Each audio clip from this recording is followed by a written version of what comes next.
Hello and happy Monday, everyone. Happy Monday. Joe, can you hear me over there? You hear me fine? I can't hear you. I haven't turned on your mic yet. So happy Monday, everyone. Thank you so very much for tuning into 98.3 FM The Life. You're listening to Bacon Bits with Master Happiness. And of course, I'm your host, Marty Jalev. I come at you every single Monday night to talk about your job, your career, your vision made clear, the skills that you hone for the business that you own, the ups and downs, the smiles and frowns, where you're at and where you're bound. If you hear that sniffling in the background, don't worry. I know it's close to Halloween. Those are not ghouls and ghosts. That's just my guest over there, Joe Janicki, with a little case of the sniffles. Welcome to allergy season. There you go. There you go. All right. I know what to put in your trick-or-treat basket. It's going to be like Sudafed or something, right? All right. So as you know, I'm on a quest every week to bring you the industry best. And today, of course, is my returning guest, one of my favorites, my good friend, Joe. Joe, say hello to the world. Hello, world. Marty, thanks for having me back. I'm looking forward to wrapping up this 6-part series. Yeah, this is going to be exciting. Talking client experience. So this is going to be good. I'm excited. This is going to be very, very fun. Let's get into the bacon of it. Yes. Oh, I like it. Just jumping right into it. Yeah. So this is part 6 of this 6-part series. We covered quite a bit, a lot of different things about the customer experience. Joe, over the weeks, sometimes we walked out of here, we talked or about the shows, and even myself, I thought about it going, a lot of redundancy in what we were saying sometimes, but all in all, there's so much good information, and even the stuff that we repeated. If you go back and you listen to some of the episodes, we repeated the important stuff. Yeah. And so the customer experience is just for those of you who haven't tuned in, this is part 6. So you're into a really good episode of this, where we're going to try to do a wrap up, kind of go back and talk a little bit about what we did, and then hopefully give some companies some action steps, some idea of what they should be doing, what they should really move on, and how they should be doing that. So real quick, what I want to run through is the first one. And this is, can you believe it was like 5 months ago, something like that, we started, right? It's crazy. Yeah, exactly. That's how time flies so quickly. So first we did an introduction to the customer experience, talked a little bit about it. Then we went into, I'm looking here, is more in depth on what we can be doing. The idea of as soon as the person shows up, we talked about the very first part. What are the first impressions? Yeah, first impressions. Thank you. Second, or the third episode, we talked about the customer journey. Yep. We talked about as the customer's traveling through doing business with it, whether it's a brick and mortar, whether we're online, whatever, the entire experience. Then in episode 4, we really concentrated on the human-centric approach, where it was really redesign everything we do with the customer in mind, that just treating them like a human instead of a number. And then episode 5, we jumped into a little about training your team. Yep. Okay. So this is going to be kind of the full-on wrap-up. So Joe, before we even get started with this, tell me a little, what was... If let's say somebody, I'm looking at the time here, it's 7:03. Let's say somebody just says, "Hey, I'm not going to listen to more than 5 minutes of this show." What would be a big takeaway, or one of the most important things about the customer experience that you'd love to share with people? Yeah, I think the biggest thing really is to listen to your clients. You have to understand what your clients are trying to tell you or what their needs are, to really be able to tailor your service to them, right? And I think if you listen to all the shows, you're right. There was a lot of redundancy, a lot of repetition in what we said, but they were all around some simple concepts that I think are so often overlooked, but are truly the foundation of what people look for in an experience. Right. And we were talking on the way over. When we look at, like, and we'll get deeper into this, but like offering somebody a luxury experience, it's not about the product. It's not about the thing. It's about the experience. So you're right. There was a lot of redundancy. There was a lot of repetition, but not bad redundancy. I'm not. Yeah, I'm not telling people don't listen to the past episodes. Listen to them all. And they're the common themes applied to different situations or different parts of the journey. But those common themes, they all come back to, the same core principles, and they are so basic. I would suggest you stick around and get a recap of everything. But, yeah, definitely. But if you walk away with nothing, if you walk away with nothing else, take a minute and connect and be present and listen to your client. I love it. Wow, those are strong words. Who would have expected you to have something so brilliant to say? This late at night. That's right. So what's really been cool is even though we talked about the journey the customer goes on this journey, we have to concentrate on that. What's been really cool is that I feel like I have gone on a journey putting more emphasis, more concentration on what the customer experience means and how we should all be doing this. It's really been cool because I would tell any customer or any business, do that. Take a little bit of time and really just concentrate on your customer, what they need from you. And the thing that I'd really like to drive home to people again is if they don't want to listen to the whole episode, listen to this, is that there is a bare minimum, no matter what whatever your business is, whether it's a restaurant, you're a plumber, you're a tennis coach, whatever the deal is, there is a bare minimum, everything that is expected. And if you just give that, you don't stand out. Right. All right. And so people love sharing stories that touch them emotionally. And so if you do the bare minimum, what they're going to walk away going, yeah, they did what I expected. Yep. If you do the bare minimum and make a mistake, that is the story people will share Forever. I can't believe they did this. Yep. So you have to, as a business owner, you have to train your employees and you have to take a look at everything that you do and say, the memory I want to share with my customers on a regular basis is something remarkable, something amazing. So I want to do at least the bare minimum, but I want to do something in addition. A little bit more, just one extra step. Exactly. So people go, oh, this was the coolest thing. I can't believe they did this. Yep. And it touches on anything. It's the way that you greet them, the way that you take them through the process, the way that you listen to them, the way that you follow up. There's just so many different ways. Yep. And I think, we're a busy world, right? Certainly. Our lives are chaotic. These things are in the forefront of everything we do. We're on the phone all day long. We're checking email. There's dings, there's distractions all day long. Our mind is always somewhere else, that I think we are so busy that we forget to care. Yeah. And I think just slow down and do what you said, like pay attention to what you're doing. And I talk to my team about this every time, just what you said, just do a little bit more. Think about what we have to do for the client, right? This is what we have to do to deliver on whatever it is we need to do for them. Right. So do that, but then do a little bit more. Just a little bit more. Reach a little bit further. Yeah. Right. Yeah. That little bit, you're going to stand out way ahead of the crowd. And if you really knock it out of the park, you've created a raving fan. They'll tell everybody on the other end of, it was just average of, this is such an amazing place to do business. Right. So. Right. You know what? It reminds me, and I like giving people something, an illustration, something in their mind. Was years ago, my wife and I, or I should say, my wife talked me into this yearly bike ride, and it was from McHenry to Lake Geneva. And the next day was round Lake Geneva, and the third day was back. It was brutal. Now, a lot of people did it. No big deal. I have never been a biker. I'm not built to bike. But there were plenty of times I would tell her she was amazing on the bike, and she would just take off and she'd slow down to speed. She was. Well, she hasn't no ridden longer? in a while. I don't know. No, you know what? She'd ride circles around me at least. Christy on verification after the show. There you go. But I would say, just go. You got a pace, you take off, and I'll catch up with you. And it would be that same thing. You'd make the turn, you'd see these hills.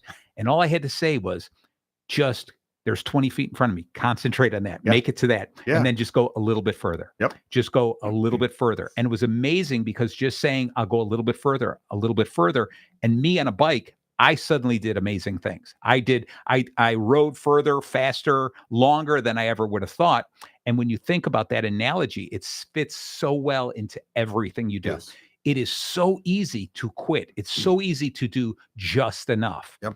Okay. But it takes someone special and takes a little bit of concentration and dedication to say, I'm going to do just a little bit more. Yep. Okay. And that's what separates a good company from a great company, a truly successful company. Ordinary from extraordinary. That's it, baby. And you can take that all the way down to the individual level. Yes. Like even when we look at ourselves and how we do things in our own performance and we're like, those are the things that separate you from just being average or being great. Yeah. Right. Yeah. So, yeah. And it is, and it's tough sometimes. You were saying, we're really busy, right? We have so many different things going on, and you have to understand that our customers also have so many options. They do. They have so many competitors who are going out of their way, making it really easy to do business with, right? Yep. And if you do just the bare minimum, if you really say, I'm more in tuned, or I care more about the money coming in than helping those customers, if you concentrate in that area, just stay like that,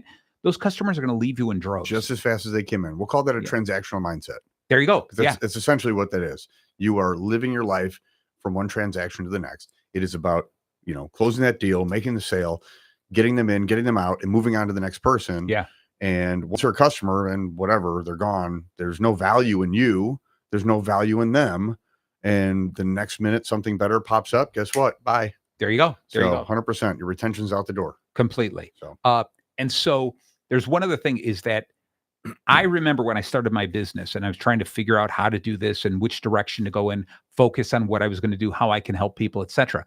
I met somebody who just really was the epitomized. Is that a word? Yeah. You know what I mean. Hey, Siri. Anyway. Yeah, exactly. So anyway, really went out of their way to show this help first mindset. And Joe, I'm going to say it was you. Oh. I couldn't believe that I met somebody who just truly every step of the way went overboard to help other people, not asking anything in return. And it was amazing because I remember thinking, this guy's a schmuck. He doesn't know what to do. But it was amazing because I saw not only have you grown a great company and you've surrounded yourself with a lot of great people. I mean, you have an incredible team, but what's more so is you become the go-to person, the person that people trust, the people they honor you, they respect you. You're the one that they want to go with and work with. You're the one. I'm like, I want to be part of this. I want to be part of the Janicki Brightway brand, right? I want to see. Thank you. Because you did something, you really knocked out of the park like that. When so many other people would have done it halfway, you said, no, let's go straight out. Nothing but let's continue to help people and Thank do you. that mindset first. That means a lot. Thank you. Sincerely. Okay. Well, So, I thank you. meant it sincerely. I appreciate that. Right? You're more than welcome. You can send me a check later. Okay. Make it out the cash. Exactly. Right.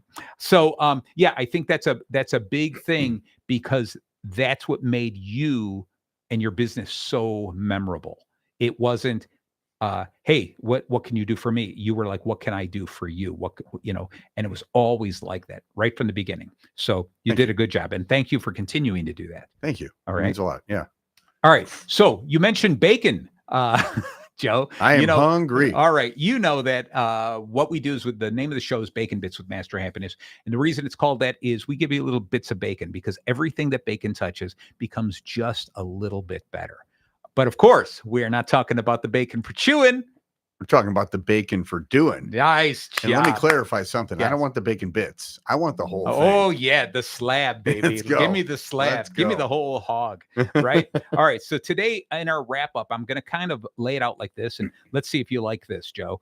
B is going to be baseline and benchmarks. Okay. All right. We have to really take a look at what we're doing, set some goals, see what we've been doing and how can we improve some stuff. Okay. A is automate with empathy.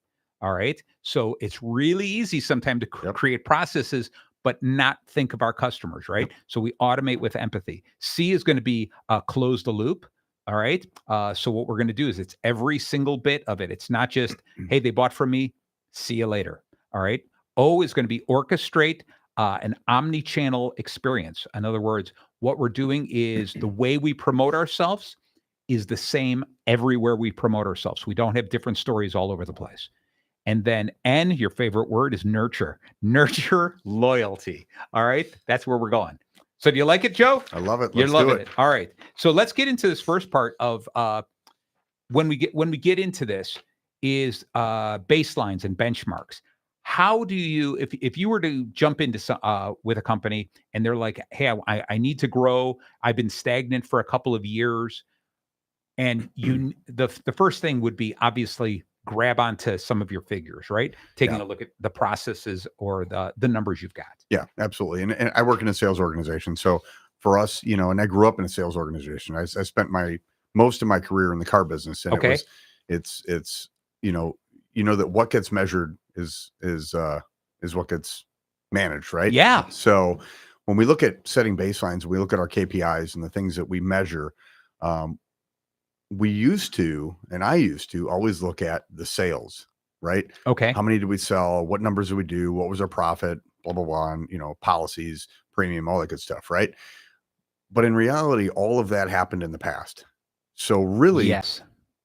we need to measure the activities that led us to those sales. Correct. So we look backwards and we go, okay, if sales are our net result, what do I need to do to get to that sale?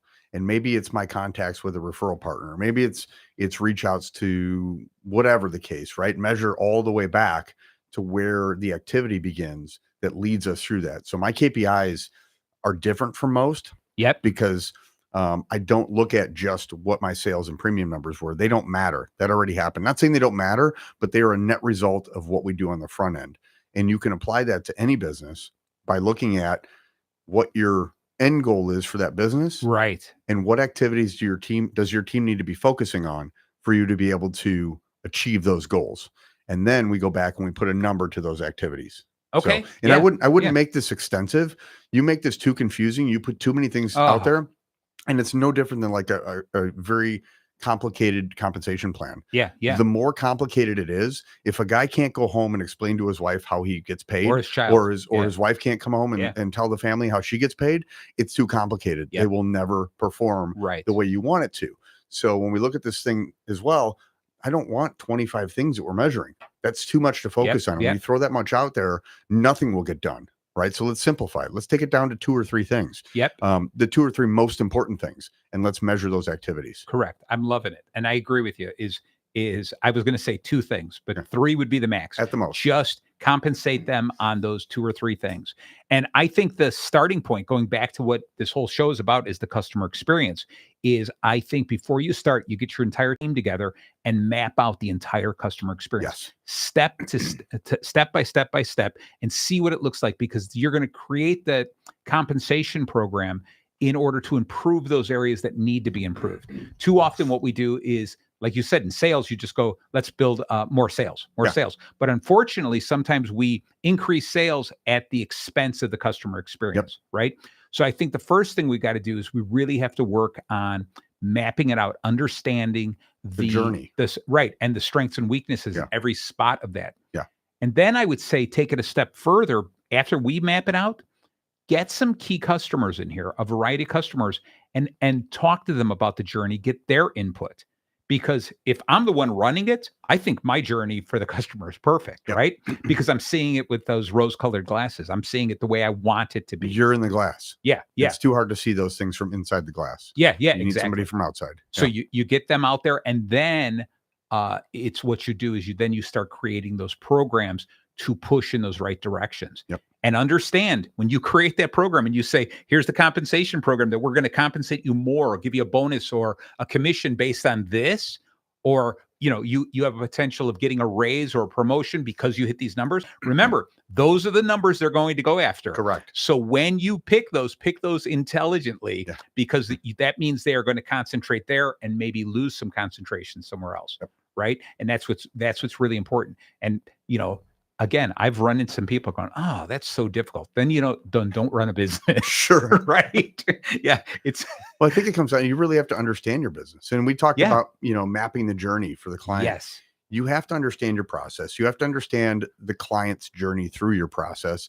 You have to know when you're doing things that are redundant. You have to, again, you just have to truly understand your business to know what those things are. You can't just pick them out of a hat and go, oh, this is important. No. They have to specifically tie back to the results you're looking to get. Right. And if they don't, throw it out. So give me an idea of because your team, you guys sell insurance, right? Mm-hmm. Give me a couple of broad strokes. What does the entire customer journey look like with you? So it starts with a referral. Okay. We don't do any advertising. All of our business comes through referral channels. Yeah. That referral either comes from that person who referred them in, or typically the client just gets referred in. They heard about us through so-and-so. Yeah. That begins with a phone call and or through the internet. So we take it through either a web lead form through our website or on the phone, either way. From there, our team will assess how much time that client has, we set the expectation, Mr. Customer, we can take all the information over the phone right now. It'll probably take us about 13 minutes, or I can send you a quick I love link. that you say 13 minutes. Well, It's well, not right. We've timed it. Yes, good, Right? good. I We've love it. timed it. I And love it. on average, it's about 13. So, Okay. depending on what you own. Now, if you own 14 rental properties, that might be a little bit different. Yeah. But it's 13 most Okay. of the time. So to get everything we need, or I can send you a quick link. You can do it in your own time, or whenever it's convenient for you, which you prefer. Yeah. And we kind of gauge that, and then we go in whatever direction that is. From there, that information comes in. We run it into our systems, which rate amongst 100 different carriers. Reach back out to the client, go over the coverages, give them options. And that intake process, we're also kind of talking about what's important. Yep.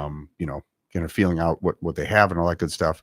And then we finish everything up. So it's not, buying the policy, Sure. send them the documents. All in all, we want to provide them throughout this experience something they've never experienced before. Right. So we look at that process and look at how is our conversation on the phone? What are the things that we are talking about? Is it just, are we running straight to, we're going to beat your premium? I want to beat the rate that you've already got. Or is it more of, let's find out, what's important to you. Let me find out about, your assets, or what are we protecting, or your vehicles, or your kids, or your family, like all that stuff. We want to know about it all, right? Right.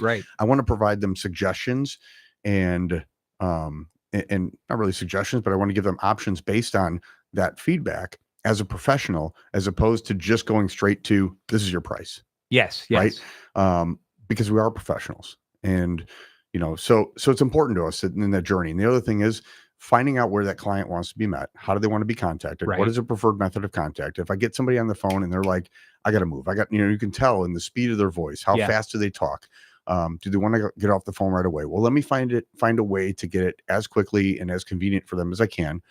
Or you have somebody that calls up and they want to talk for a little bit. They want to have that conversation. They need that personal connection. Guess what? Slow it down, enjoy that conversation, connect with them, talk to them about the house, tell them how beautiful the backyard is, tell them you love the basement finish and all that stuff, and really find that connection, because you've got the time. So let's do it.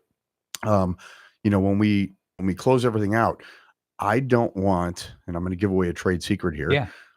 I don't want the customer to have to worry about moving insurance to us, because they have to do a bunch of stuff on the back end, like cancel all their other policies. Right. So I want my team canceling those policies for you. Beautiful. It's stupidly simple, but if I take that off your plate, it's one less objection I have to worry about. Right. And it's so less stressful for you, I think, as a client, because now you don't have to worry about that. So I always let them know up front, hey, listen, if we decide to go this way, our team will handle all the cancellations of your prior policies for you. We just need a quick signature on a DocuSign. We'll send it over. We'll follow up on it. We'll make sure it's done. You don't have to worry about any of that. Only thing we need to worry about on our end is how you're paying for the new policy. And if it's billed through the mortgage, we'll take care of that as well. Nice. So just try to make it as simple as possible for the client. Completely pain-free. Right. Get rid of the objections before they're objections. And really just elevate. I want them to have, ID cards before they hang up the phone with me. I want them to have their documents in their hand right away. I want them to know we're going to take care of everything on the back end. They don't have anything to worry about beyond deciding what coverage they want. Nice. You decide the coverage, we'll take care of the rest. Beautiful. So beautiful. Last thing is follow-up. I was waiting for that, the follow-up. Then how do you guys follow up? Yeah. How do you how often you follow up with these people? And obviously you're going to say it depends on what they're insuring. It does. It depends on the situation. So if you're a client of ours, we are looking at your policy every single renewal. Okay. No matter what. We have a system built in for that. I've got somebody that is dedicated to that process. We look at every single renewal. We actually notify you in most cases, and I'm going to say that we try to notify everybody before you get the renewal. Nice. That means if we get it, we usually can see it before you do. Okay. Before you get it in your mailbox. And if that be the case, my team's going to let you know, hey, Marty, we saw your renewal. We're looking at it. Yeah. And if there's something that we see that might be a better option for you, maybe another carrier, better coverage, whatever. Right. We'll let you know. And if not, we'll let you know that as well. But at least hey, I'm getting a 30% increase. Yep. And I know that this company I'm working with is already on it. I don't have to do anything. Gotcha. Right. Sure. I want to put that level of trust and security into our clients so they don't get this thing in the mail and go, what is this? Right, I can't believe this. And nobody called me. Yeah. Why do I even have a broker? So, So we follow up that way with our current clients. With our existing, we do use a little bit of AI and automation. Okay. And we built that in to kind of streamline our process, but our team can jump in on that automation anytime. They see all Wonderful. the communications going out. Yeah. So, but we try to, not over connect, but Yeah. just enough to keep the connection. I love it. I love it, Joe. I just wanted to hear the whole process. And I like this because this is not something that one day you just sat here and wrote it out. You worked on this with your team, with the company you work with your individuals. You had to brainstorm a lot. And I think part of it is understanding, like I said, you start breaking down that the journey yourself. You start talking to customers who are going to use that. And then focus in on those couple of things where you're like, this is the hiccup, this is the problem. And I love the fact that you talked about this, that one of the problems is going to be, they're going to be like, I have to cancel all these, I have to make all these phone calls. And you're like, no, we're going to take care of all of that for you. That happened from one customer. We had one customer, he had 9 policies. And we offered better coverage, better price. Everything about the deal it totally made sense. And we were brand new at the time. Okay. And I'd never seen this before. And it came down to it. We talked to the client. We went over everything. He goes, that's great. He goes, but you know what? It is too much work for me to move. Yeah. And those words just immediately, I'm like, oh, I get it. Certainly. So how do we make that easier going forward? Right. And I thought about it. I'm like, we can do this. We could just take this off the plate. So, and we did. You talk about writing it all out. We did. I took every single step and I put it on a whiteboard. And then I stared at that whiteboard. God, and I love a whiteboard. I do. And I looked at redundancies and I go, okay, why do we do that twice? Why is this here, not over here? And I just refined and refined and refined. And we looked to make it as streamlined as possible. And if you looked at the process that I just rambled on about, it's about 6 steps. Sure. And we've got it actually in a visual form. Nice. That we can print out. A friend of mine that's really good with graphics actually did it for me back in the day. Yeah, really. Yeah, his name is Marty Jalal. But smart guy. But so it was that. It was very much write it down. Yeah. And then as we went through it, like, oh, that doesn't make sense. Get rid of that. Or how can we make this quicker or easier? The entire focus of everything we do is built around how can I elevate the experience for the client? It is not about us. It is about what do I do to make it easier on them? I love it. So, Joe, one of my clients is a larger place. It's a manufacturing company with a lot of different departments. And I love this because aside from going through the customer journey, just the people who buy from them, what we're doing is we're breaking it down and repeating the process within. Like there's different departments that technically their customer might be another department in the company. Sure. And I think it's really important that depending on how large the company is, but even a smaller company, what an individual can run through this and say, oh, my client, my customer is my peer here, another department. And how am I making their job easier? Because if you can get every employee, every department thinking like that, making everything as seamless and smooth as possible, you're just like prone to be more successful. And so we do this whole same thing of finding the hiccups, the most difficult parts, and they run through, like it might be an accounting department or the purchasing department, let's say, and they look through this and they break down every step where they go, oh yeah, it's really easy to deal with us. Then you call another department and you say, tell us the steps you go through dealing with them. And all of a sudden you're like, oh, I didn't realize that's difficult. Yeah, that's difficult, right? You start then highlighting those areas. And you start then saying, we're going to focus on that. We're going to make those changes. And so the cool thing that I'm working with this company is, we started with those core values. We've talked about that in the past in a mission statement. But now what we're doing is narrowing it down to each department, saying, what is your main thing? What is your gig? What is the thing that you are responsible for? How do you determine what is successful for the purchasing department? What does success look like for accounting? What does success look like for the customer care department?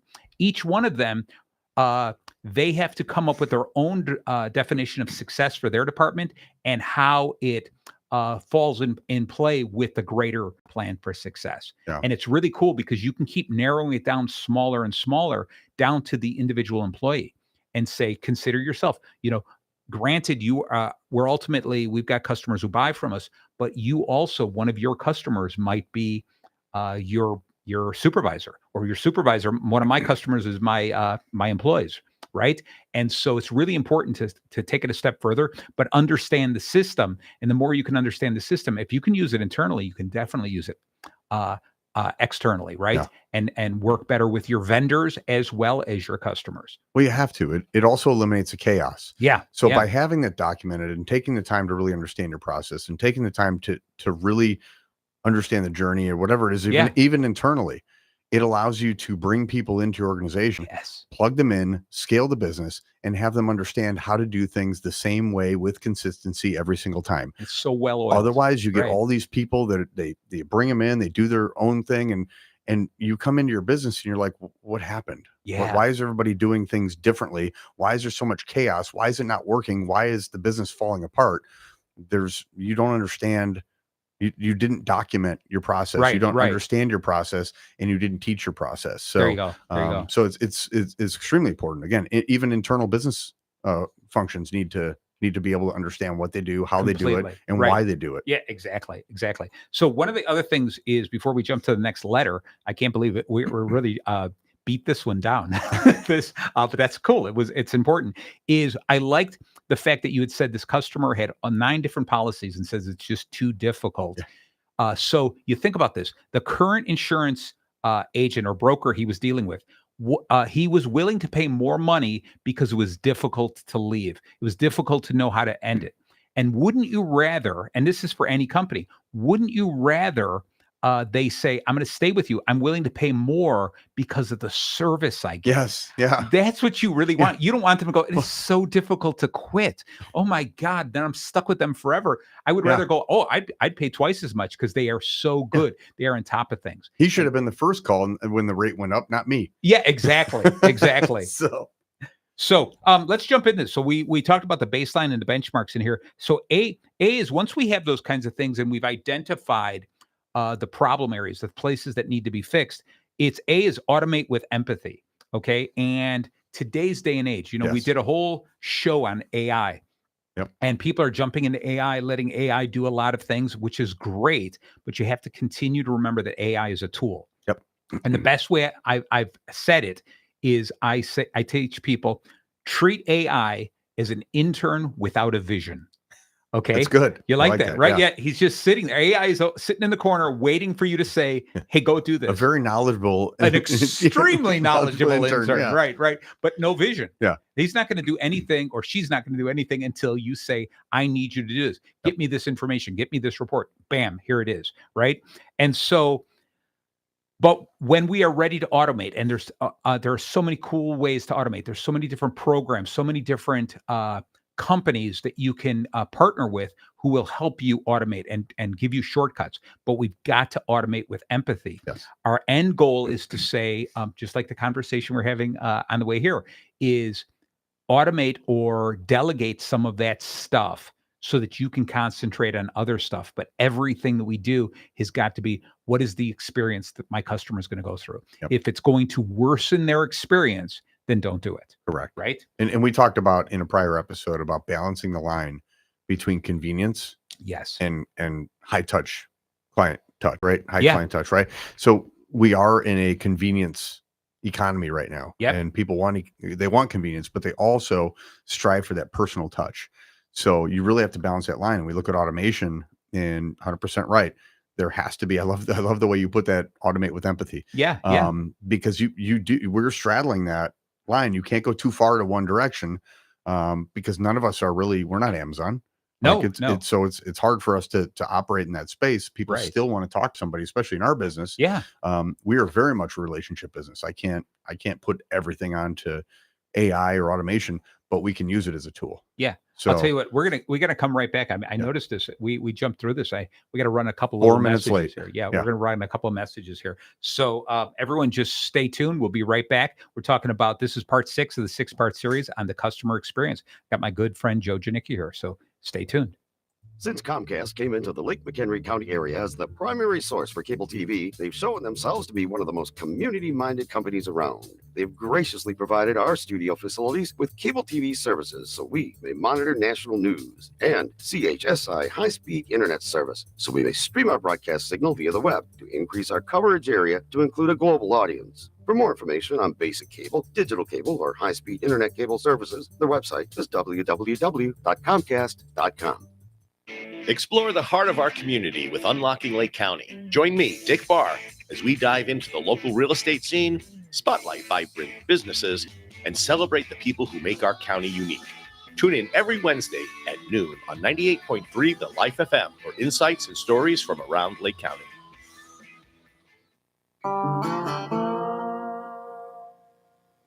Tune in Sunday nights from 7 to 9 p.m. for the Bus Stop Blues, your favorite stop along the route for blues music, interesting guests, and updates on the local music scene. Bus Stop Blues, 7 to 9 p.m. on 98.3 FM. Hi, this is Ronald Curtis Grace, host of the Ear Candy Emporium show right here on 98.3 FM The Life. Join us every Friday from 4 to 6 p.m. Central Time. We'll share some great music, have a laugh or two, and get your weekend started on the right note. That's the Ear Candy Emporium show, the home of sweet musical treats, every Friday afternoon from 4 to 6, right here on 98.3 FM The Life, or you can catch us streaming live at 983thelife.com. See you then.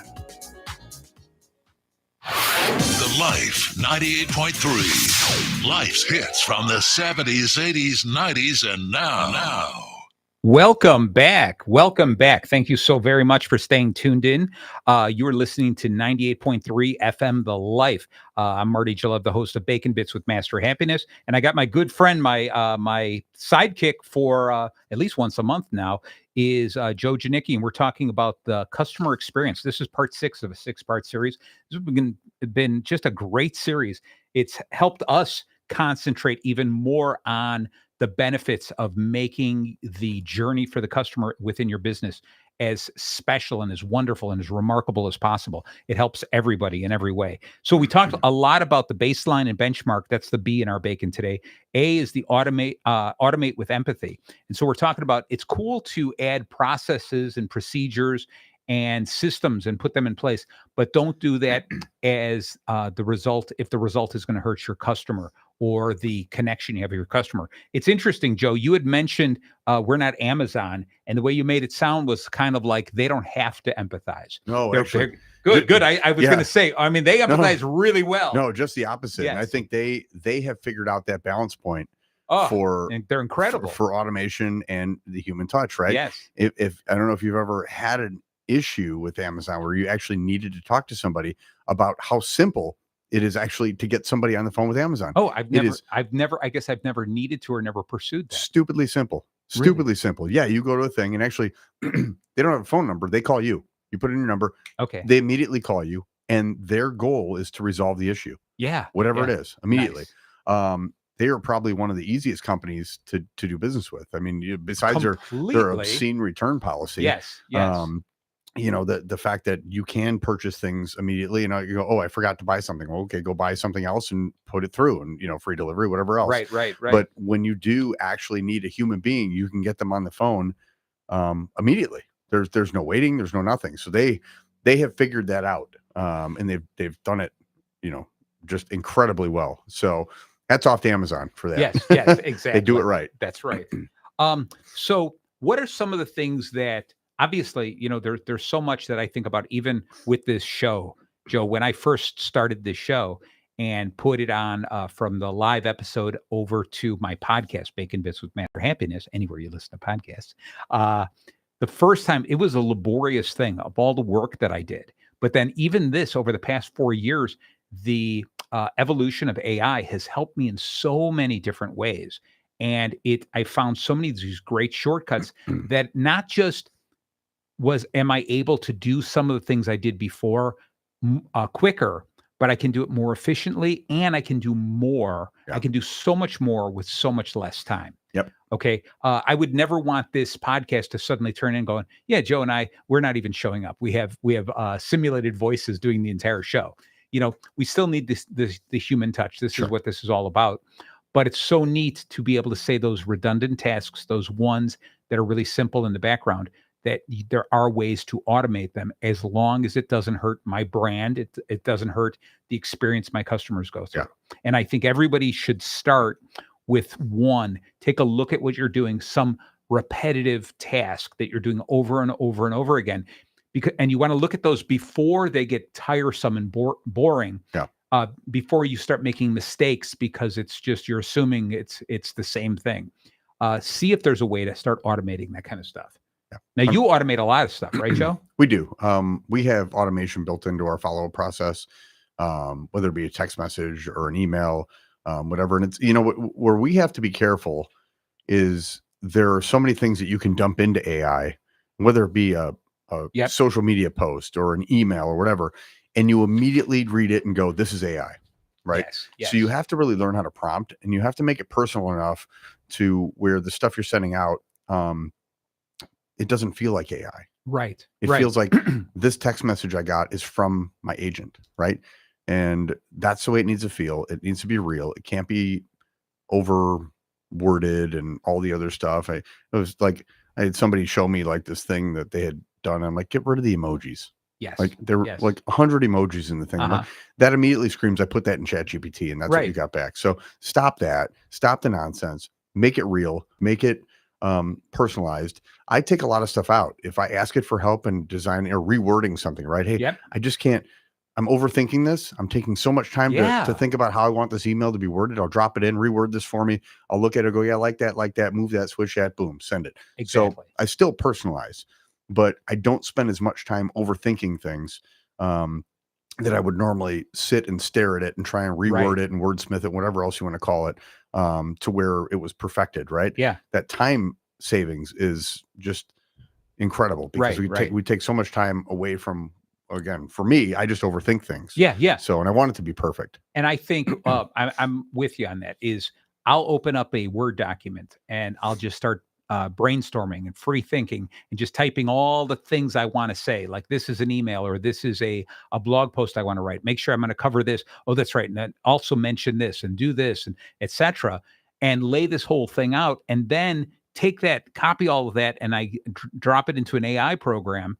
And I'll say, can you formalize this? Can you fix this and make it so that somebody can understand my scribblings, right? Yeah. And it creates that whole thing, but it doesn't have the creativity. It doesn't have the swab that I want to add into what I'm writing. So then I'm going to sit there, read through it and say, oh, this is really cool. I'm going to use this analogy and I'm going to add this in here and kind of twist it and use those words and kind of play with it. But it is such a great writing assistant. Yes. If you keep viewing it as AI is that intern with no vision, right? Yeah. You keep saying that, you realize, hey, I put some stuff together. I got some ideas. It's kind of like you look at the intern and sit in the corner. You taking notes with this? You got all this? Can you just give me a summary of what I just said? Take a look at it and then fix it. And you just view it like that. Do not make that AI, that intern with no vision, the president of your company. Sure. Okay. That's what you don't want to do. Yeah. All right. I think that's the fear that people have, is that they feel like, oh, so many people are giving it all up to AI. Yeah. And no, it's not right. It's an enhancement. Yeah. A paintbrush and a canvas. Yeah, you and I did a whole series on this. Yes. It is not there to replace everyone's job. It is there to enhance the jobs that we already do. Will jobs change? Will things shift? Yes, absolutely, they will. But for the better. It allows us to get more involved in things that really matter in our business. It allows us to get more involved in those personal relationships, maintaining relationships, and really, spending more of that one-on-one time, while the menial tasks get taken up by AI and automation and things like that. So it is not there as a human replacement. It never will be. No. But it is there as a human enhancement, and that'll continue. I agree with you. Yeah, completely. So the letter C, because we're gonna get through these BACON, believe it or not. All right. I know you're rooting for us. Yeah. All right. C is this close the loop across teams. Close the loop. In other words, it's this idea. is it's one thing for us to go, oh, I got all this going on and I'm working on this and I'm working on this. But sometimes we forget once we start setting up processes and we say, hey, I'm thinking of the customer and we're moving forward, but we forget to loop the rest of the team in on it. And we still need to treat the team as individuals as well. Yeah. They have to feel like they're as special as any one of our customers. Yep. And we've got to continue to pull them in. So there's that fine line between the right amount of meetings and too many meetings. There is. Okay. And do you have any shortcuts for us on things that you would say when I'm setting up meetings? What are some of the things that you add into a meeting to make sure they work? They're proper. All right. So two parts of this question I want to answer for you. And the first one is when we look at, you talk about closing the loop, and we look at other departments and how we do things. I talk to my team about the reason our processes are set up the way they are is because, God forbid, you got hit by a truck today. Can I come in and figure out what you were doing today? Right. And if it's not that way, then something's broken in our process. Yep. Right. We shouldn't save files on our desktop. We shouldn't not document what we sent to a customer. So when I hand something off to you, right, if I'm done with my portion of this account and it's now going to go to your desk, you need to pick it up and know everything and anything that you would ever need to know to pick up that client like you would handle it from the beginning. There you go. So, and it needs to be documented. It needs to be in depth and specific, and there should be nothing left out. And we do that. In our instance, we have a checklist, and that checklist is built into our system. So when I move that customer, let's say from prospect to sold, right, that checklist has all the things that need to be done, and that goes on to the next person with all the documentation behind it. So then again, I get hit by a bus tomorrow. Yeah. Anybody can walk in and go, hey, Mrs. Smith called and she wants to know about this quote we sent her. And we don't have to go to Mrs. Smith. Well, who do we quote it through? Because now we look like idiots, right? Yeah. Like we're the agency. We don't know who we sent that, who we quoted it through, and we should never have to ask those questions. So everything should transition from person to person all the way down the line from beginning to end with seamless interaction, right? Yeah. When it comes to meetings, we don't hold unnecessary meetings. I do a one-to-one with the team every single week. We meet about 15 minutes. I schedule 30, but we meet 15 minutes and we go through a select number of things that we talk about every single week. I want to know what's working in the company. I want to know what's not working in the company. I want to know what they think they're doing really well. I want to know what they think they need to personally improve on. Nice. I want to know what they think they need help on, what they think they need to work on, and what they can get help on. And we talk about some to-dos and some follow-through for the following week. And we do that to open them up, and we get a lot of good ideas out of those. When you ask somebody that's in the day-to-day, I'm not in the day-to-day anymore. So when you ask somebody about, what's going on in the day-to-day, about what they think is working in the business and what they think is not working in the business, and you ask them to do it with a constructive mindset. Right.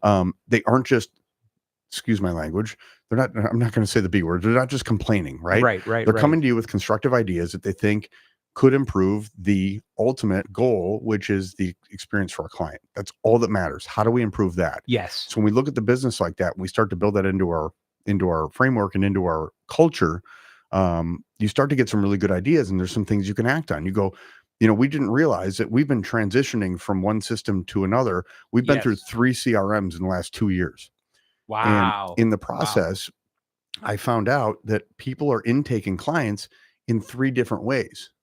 So because they're all doing something different, one of my team members said, hey, it's very complicated and congested. This person does it this way, I do it this way. Certainly. And we talked about, okay, where can we find a happy medium and what works best for the client? How do we build that process to be the most efficient with the systems we have right now? And we did it together, and I did it with the team. It wasn't a leadership thing. Right. The team gets involved. And guess what? Now I've got the backing of the entire team. So we have those one-to-one meetings every single week. And then we have a weekly meeting, which we have every Monday morning with the entire team. Gotcha. And it follows the same structure every single week.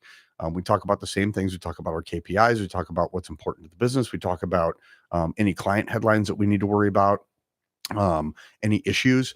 And we have a living, breathing form that people can go on.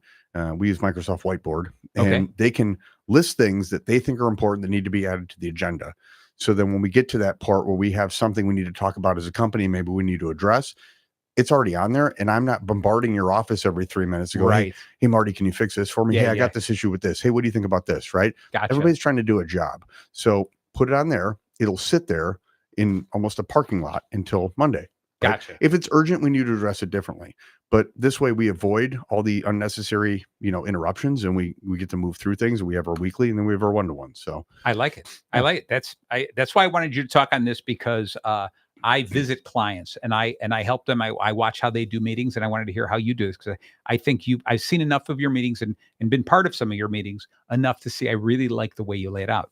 Here's something I want you to think about, since we've been talking so much about customer experience, especially in your whole team meetings when the whole things are together, is create a CX champion. Okay. And once a week, you just choose somebody and you say, Joyce, I'm just going to make up a name. Okay. Joyce, you for the next week are the CX champion. So I want you to take a little extra time and think about something that we can fix or improve, just an idea for the customer experience. And you just give them that's a small task that they think about in the back of their mind. At the end of the week, your team is going to say, we should be serving more tacos. Okay. that's my team for sure. Exactly. Yeah. Right. But when you think about it on a one-to-one, you're going to get some stuff that, hey, would be great for the customers if we did this, this, and this. But occasionally, if you assign it to somebody and say you have 1 week, just come back. It's not your regular gig, but for this 1 week, I just want you to concentrate on that. Yep. And it doesn't have to be every week that you're doing it with every person, but every once in a while, I think it's really important to remind them how important it is that this is what we're doing. We're working for the customer. Yep. Right. And so let's put a little extra time into that. I like that.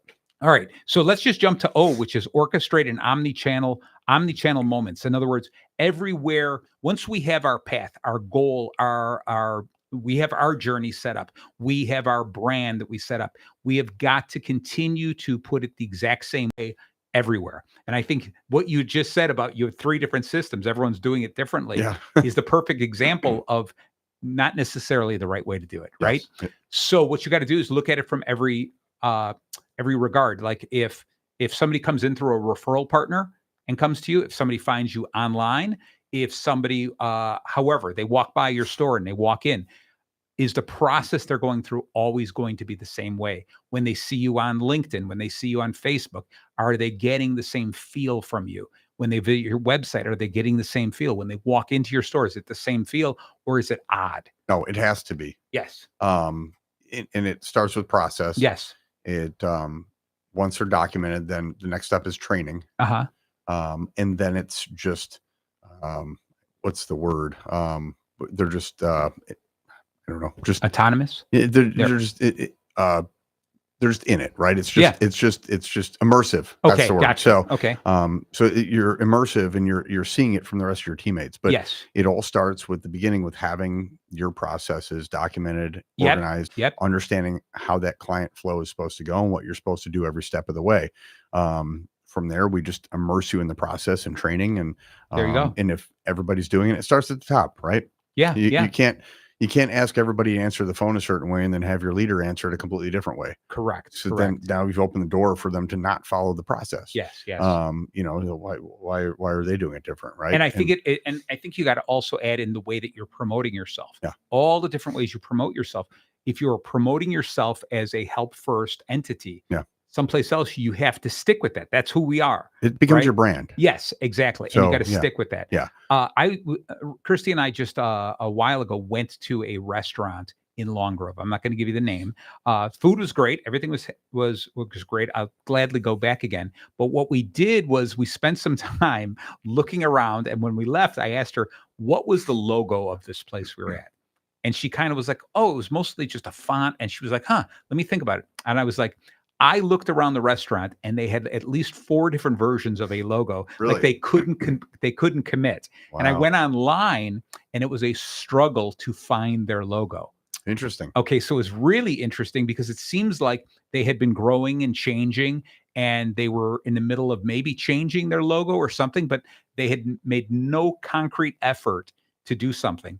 And so one of the tough things is when you think about it, and I like if I told someone you got to go to this restaurant, and if they would see the logo, there's plenty of restaurants with recognizable logos. Yeah. You tell people, oh, I saw it. Yeah, that's the one Marty was telling me about.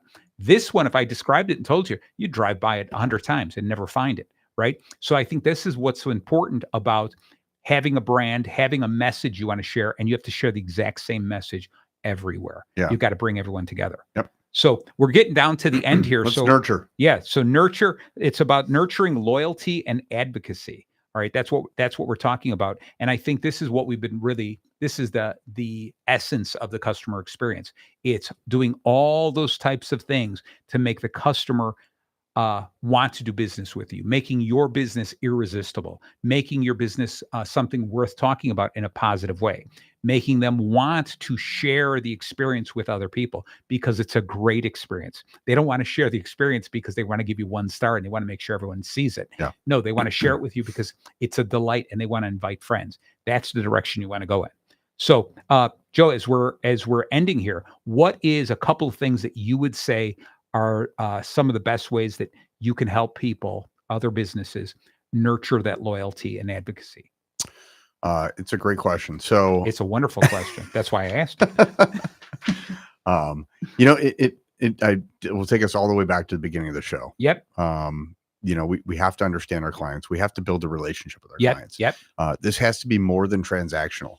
If I am in whatever business, I don't care what business it is, and my only interest is to close that transaction, and it is just about closing the sale, and I haven't found a way to connect with you, Yes. then there is no reason for you to stay with me down the line. Yeah. So when we talk about nurturing, clients or nurturing relationships or however you want to phrase it, my team knows, we always talk about if you win them on price, you're going to lose them on price. They have to see value in doing business with you, and they have to find a reason that you're different from everybody else on the block. And I don't care if you're selling shoes, if you're selling tacos, if you're selling insurance, Right. there has to be something that stands out and makes you a little bit different. And it has to be, going back to our last section, it has to be consistent, has to be every single time. Yes. You can't go, out of your way to do things amazing one time and then fall back to mediocrity for the rest of your life and expect that client to stay. Exactly. You need to be consistent. So wherever you do, close the loop, keep it consistent, do it every single time. But you have to do a little bit more than just be transactional. I love it. I love it, Joe. All right. So I'm looking at this. I threw some notes together, and while we've been talking, taking some additional notes, is that I want people to think about this. The next 30, 60, 90 days is within the first 30 days is look at those baselines and those benchmarks, right? Take a look at one thing that you can say, this is a redundant task. I'm going to try to automate it. Just one thing. Don't go crazy. Don't change the entire business.